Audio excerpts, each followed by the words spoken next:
औलाद का मोह। दिलीप और सुधांशु नाम के दो भाई थे। दिलीप की शादी कावेरी के साथ हुई और सुधांशु की शादी माया के साथ। शादी के बाद दोनों भाई अपनी अपनी पत्नी के साथ खुशी खुशी रहा करते थे। दोनों भाइयों के परिवार एक ही घर में रहता था। साथ में खाना, साथ में घूमना, कुल मिलाकर दोनों भाइयों का परिवार खुशहाल परिवार था। कुछ सालों के बाद दिलीप की पत्नी कावेरी को एक बेटा हुआ। भैया, आज मैं बहुत खुश हूँ। चाचा बन गया हूँ मैं। हाँ भाई साहब, इस बच्चे के घर में आने से तो रौनक आ गई है। मैं सबको बताऊंगी कि मैं तो चाची बन गई हूँ, चाची। तुम दोनों कितने अच्छे हो। हमारे बच्चे के आने से ऐसे खुश हो रहे हो जैसे ये बच्चा तुम्हारा ही हो। बस भैया, अब आपका बेटा इस दुनिया में आ गया ना, हम भी कोशिश करेंगे कि हमारा भी बच्चा जल्दी से इस दुनिया में आ जाए। और फिर आपका और हमारा बच्चा दोनों मिलकर दिन भर घर के आंगन में खेला करेंगे। कितना मजा आएगा ना। सच कहती हो माया, मैं भी उसी दिन का इंतजार कर रही हूँ जब तुम्हारी भी गोद भर जाएगी और मेरे बेटे को एक छोटा भाई या बहन मिल जाएगी। 1 साल बीत जाता है। दिलीप और कावेरी का बेटा अब 1 साल का हो चुका था, लेकिन सुधांशु और माया की कोई औलाद नहीं होती। माया, लगता है कि हमारी जिंदगी में बच्चे का सुख ही नहीं है। ऐसा क्यों कहते हैं? दिलीप भाई साहब का बेटा भी तो हमारा ही बेटा है ना। तुम्हारी बात बिल्कुल ठीक है माया, लेकिन फिर भी हमारा खुद का एक बच्चा होता तो कितना अच्छा होता। हाँ, कावेरी भाभी भी हमेशा कहती हैं उन्हें अपने बेटे के लिए एक छोटा भाई या बहन चाहिए। लेकिन देखिए ना, हमारी तो किस्मत ही कितनी खराब है। हमारे तो सारे ट्रीटमेंट भी फेल हो चुके हैं। डॉक्टर ने भी साफ साफ कह दिया है कि तुम कभी माँ नहीं बन सकती। वही तो सुधांशु, बहुत बुरी किस्मत है हमारी। लेकिन माया, हम अपनी किस्मत को इतना क्यों कोस रहे हैं? हम दिलीप भाई साहब के बेटे को अपने बेटे की तरह ही प्यार कर सकते हैं ना। हाँ जी, बिल्कुल सच कहा। मैं भी वैसा कर सकती हूँ। चाची हूँ, उसे छोटी माँ का प्यार नहीं दूंगी क्या? कुछ दिनों के बाद दिलीप का एक दोस्त दिलीप से मिलने के लिए आता है। अरे क्या बात है दिलीप, बधाई हो बधाई। और घर तो काफी बड़ा है तुम्हारा। वैसे तुमने अपने बेटे के बारे में क्या सोचा है? भैया, और क्या सोचेंगे, बस उसे पढ़ा लिखा कर अफसर बनाएंगे, उसकी पढ़ाई पर खर्च करेंगे। अरे भाभी, आपकी तो इतनी सारी प्रॉपर्टी है, आपको किस बात की चिंता? ले देकर एक बेटा ही तो है। अरे नहीं दोस्त, तुम गलत समझ रहे हो। इस घर में मैं और मेरा छोटा भाई दोनों रहते हैं। इस घर का आधा हिस्सा मेरे छोटे भाई का है।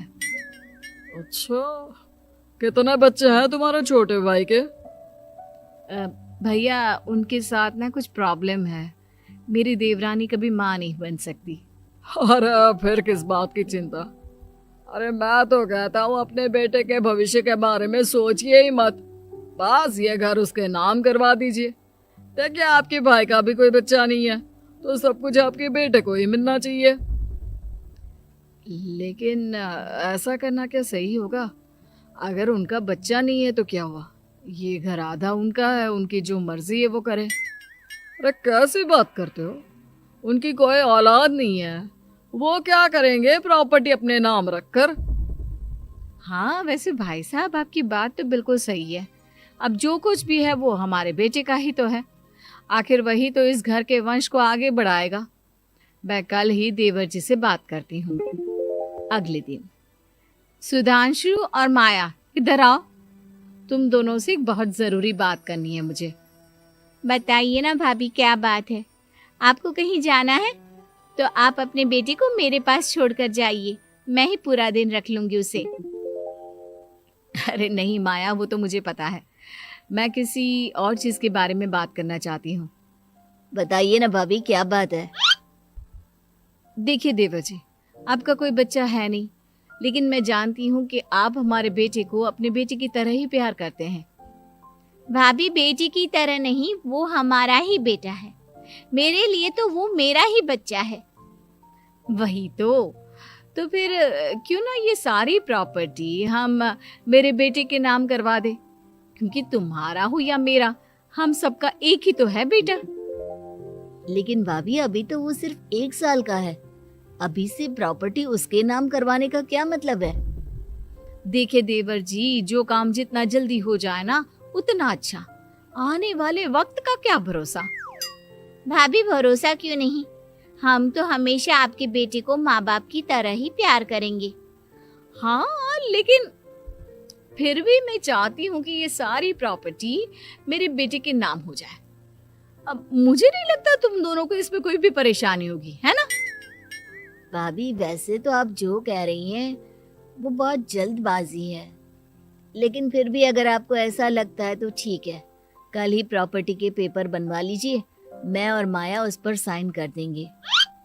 इस तरह से अगले दिन प्रॉपर्टी के पेपर बनवाकर सारी प्रॉपर्टी दिलीप और कावेरी के बेटे के नाम पर करवा दी जाती है। कुछ दिनों के बाद सुधांशु, सुबह सुबह ये कौन लोग आ गए हैं तुम्हारे घर पर? भैया वो ऊपर वाला कमरा खाली पड़ा था ना, सोच रहा था किराएदार रख देता हूँ। लेकिन किराएदार रखने से पहले आपने हमसे पूछा भी नहीं। भाभी, इसमें आपसे पूछने वाली क्या बात थी? हमें एक ही कमरे की जरूरत थी, इसलिए सोचा दूसरा कमरा किराए पर दे देते हैं, कुछ इनकम हो जाएगी। अरे माया, ये सारी प्रॉपर्टी अब मेरे बेटे के नाम पर है और यहाँ पर जो कुछ भी होगा उसके लिए तुम्हें मेरी या दिलीप की परमिशन तो लेनी पड़ेगी ना। हाँ सुधांशु, तुम्हारी भाभी ठीक ही तो कह रही है। अब देखो, तुमने खुद अपने हाथों से ये प्रॉपर्टी हमारे बेटे के नाम की है, वह अभी बहुत छोटा है, तो इस घर से रिलेटेड सारे फैसले तुम्हें हमसे पूछ कर लेने चाहिए। भाभी, हमें तो लगा था कि आप हम लोगों से बहुत प्यार करती हैं, लेकिन आप तो हमारे साथ भेदभाव करने लगी। अरे, इसमें भेदभाव करने वाली क्या बात है? और मैंने कौन सा तुमसे कुछ गलत मांग लिया?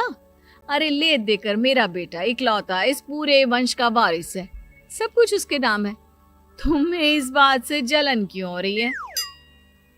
भाभी, माया को जलन नहीं हो रही, वो तो बस ऐसे ही कह रही थी। सब जानती हूँ मैं, इसकी खुद की तो कोई औलाद पैदा नहीं हुई, बस इसीलिए जब देखो तब मेरे बेटे पर बुरी नजर डालती रहती है। देखो माया, कावेरी तुमसे बड़ी है, वो जैसा कहती है वैसा करो। और वैसे भी इस घर पर अब तुम लोगों का कोई अधिकार नहीं है, वो तो हम लोगों की भलाई समझो जो तुम्हें अभी तक यहाँ रहने दिया है। भैया, आप इतने कैसे बदल गए? इस प्रॉपर्टी ने आपके दिल से हमारे लिए प्यार पूरी तरह खत्म कर दिया है क्या? इसी तरह वक्त बीतता जाता है और देखते देखते दिलीप और कावेरी का बेटा प्रणव 25 साल का हो जाता है और उसकी नौकरी लग जाती है। पापा, आज मेरा अपॉइंटमेंट लेटर आ गया है, मैंने सिंगापुर में जॉब ज्वाइन कर ली है। लेकिन प्रणव, विदेश में नौकरी करने जाने से पहले तुम्हें कम से कम अपने मम्मी पापा से एक बार पूछना चाहिए था ना। इसमें पूछने वाली क्या बात है माँ? मैं सिंगापुर जाकर जॉब करना चाहता हूँ तो करना चाहता हूँ। देखो प्रणव, हमने तुम्हारे लिए इतनी सारी प्रॉपर्टी यहाँ पर रखी हुई है, उन सब का क्या होगा? यहाँ रहो, बिजनेस करो। सॉरी पापा, मैं यहाँ रहकर कोई बिजनेस नहीं करने वाला, और ये जितनी भी प्रॉपर्टी आपने मेरे लिए संभाल कर रखी है ना, ऐसे ही किसी को दान में दे दीजिए, क्योंकि मैं सिंगापुर से वापस इंडिया आकर कभी नहीं रहने वाला। दिमाग खराब हो गया है तेरा? जानता नहीं, तेरी वजह से हमने तेरे चाचा चाची से लड़ाई करके पूरा घर तेरे नाम करवा दिया था। हाँ, तो ऐसा करने से पहले आपको सोचना चाहिए था ना। और मम्मा, मैं तो वैसे भी उस वक्त 1 साल का था, मेरा इस मैटर से कोई लेना देना नहीं है। कैसी बात कर रहा है ये लड़का? अरे तेरी वजह से अपने छोटे भाई से दुश्मनी लेकर बैठा हूं मैंने तो उसे घर से भी निकाल दिया। जानता नहीं तू, बाजू वाले घर में एक छोटा सा कमरा किराए पर लेकर रहते हैं तेरे चाचा चाची, और ये सब मैंने तेरे लिए किया। देखिए पापा, आपने जो कुछ भी किया अपने लिए किया। मैंने आपसे कब कहा था कि मुझे ये प्रॉपर्टी और घर चाहिए? और वैसे भी अपने भाई के साथ इस तरह का बिहेव करके आपने कोई अच्छा काम तो किया नहीं। तू सही कह रहा है बेटा, हमने तेरे चक्कर में अपने छोटे भाई जैसे देवर और बहन जैसी देवरानी को इस घर से निकाल दिया। बहुत बड़ी गलती हो गई मुझसे। ठीक है मॉम, तो अब आप अपनी गलती सुधारो, लेकिन मुझे तो फौरन जाना है, मैं वहीं जाऊंगा। अब आगे क्या करना है ये आपका डिसीजन है। और प्रणव सिंगापुर जॉब करने के लिए चला जाता है। कुछ दिनों के बाद जब दिलीप और कावेरी को अपनी गलती का एहसास होता है तो वो सुधांशु के घर पहुंचती है। सुधांशु, माया, हमें माफ कर दो, हमसे बहुत बड़ी गलती हो गई। क्या हुआ भाभी? आज इतने सालों के बाद अब हम गरीब लोगों के घर क्या करने आई हैं? भाभी, हमने तो खुशी खुशी अपने भतीजे को सब कुछ दे दिया, अब हमारे पास कुछ भी नहीं बचा है। भाई, मुझसे बहुत बड़ी गलती हो गई। जो तेरे जैसे भाई को मैंने प्रॉपर्टी के चक्कर में घर से निकाला और जिसके लिए मैंने ये सब कुछ किया, वो खुद ही विदेश चला गया। भैया भाभी, जिस बेटे के लिए आपने हम लोगों को इतनी तकलीफ दी, आपस के प्यार को बिगाड़ा, जब वही आपसे दूर चला गया तो आपको इस बात का एहसास हुआ। लेकिन माफ कीजिए, अब हम आपके साथ रहने के लिए उस घर में नहीं आ सकते। नहीं नहीं माया, ऐसा मत कहो, मुझसे बहुत बड़ी गलती हो गई। प्लीज वापस चलो, मैं वो घर फिर से तुम्हारे नाम कर देती हूँ। भाभी, मैं उस घर का क्या करूंगी? किसके लिए? मेरा कोई बच्चा नहीं। मैं तो बस जिंदगी भर आप लोगों के साथ प्यार से रहना चाहती थी। प्रणव को अपने बेटे की तरह प्यार करना चाहती थी, लेकिन आपने मुझसे वो अधिकार छीन लिया। भाभी और भैया, एक सवाल पूछना चाहता हूँ आप लोगों से।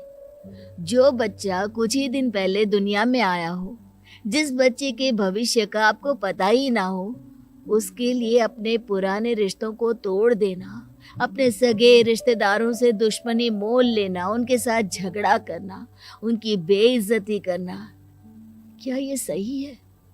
कम से कम हमें सही वक्त का इंतजार तो करना चाहिए ना।